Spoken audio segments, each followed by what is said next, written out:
All right, what's up, YouTube? So, got another video for you for Mechanics Monday, the new video series we're going to be working on. So in this video, we are talking about cards that target up to a certain number of targets. So, we're going to just dive right in. Yeah, might as well. Yep. So, our first card is going to be Ferry, Time Raveler. Everybody hates him, except me. I love this guy. I love him.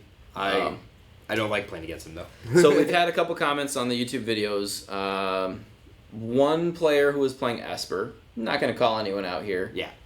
He -3 to Ferry on his own creature token, exiling it to draw a card. So on this ability, it does say -3, return up to 1 target artifact, creature, enchantment. So, and I guess the other relevant thing too is, I think I played this against Brett. And it was his first time seeing him playing against it. It was the fact he did also not realize it's up to.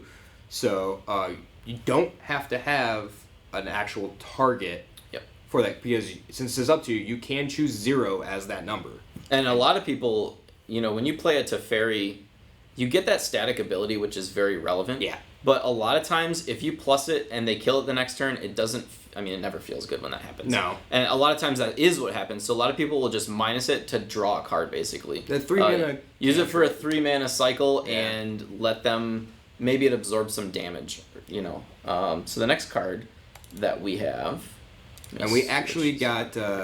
we had a comment on a video about this card, which is the reason that this next card is actually being picked here, yeah. So Tolsimir, Friend to Wolves. Why don't you read it? So, when Tolsimir, Friend to Wolves enters the battlefield, you create Voja, Friend to Elves, a legendary 3/3 green and white wolf creature token. Not the relevant portion. The relevant portion to that is, whenever a wolf enters the battlefield under your control, you gain 3 life, and then that creature fights up to 1 target creature you don't control. So, I think the video was obviously with Zach's wolf deck. He had played... Actually, I think he played Tolsimir. Yeah, I think it was in the Voja entered. Yeah, Voja enters, and it may have been a 4/4 with an ambusher on the battlefield, but he chose to not have it fight because it would have just died to the fight ability to the other creature. And that's totally fine because it does say it fights up to 1 target creature you don't... And it's relevant, it says you don't control. Because you can't have it fight your own thing. To give, enrage? Sure, yeah. There might be some weird case where you want to fight your own creature. The next card we have is a little bit more complex. Garrison was playing this last week. Yep, and this one's fairly, it's fairly intricate, too. So, Drago Seth, if you played Reanimator, you know it's a 7/7 dragon, flying. But then, whenever it attacks, it deals 4 damage to any target, and then 3 damage to each of up to 2 other targets. So you can't target, if you've targeted something, you can't target that again. Yep. So you're choosing 1 target for sure, and then up to 2 other targets that are optional. Yep. So I actually really like this card post-rotation. I think Kaikar could be a Jeskai control deck, and I think Drago Seth is a really good finisher. Yep. So one thing that's relevant here is it has to deal 4 damage to any target.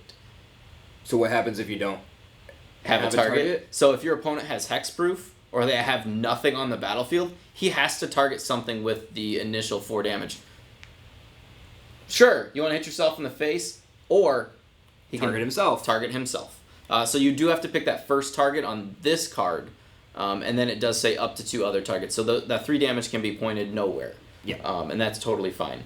And those are the only cards that we're going to talk about in this video, so we'll keep it nice and short.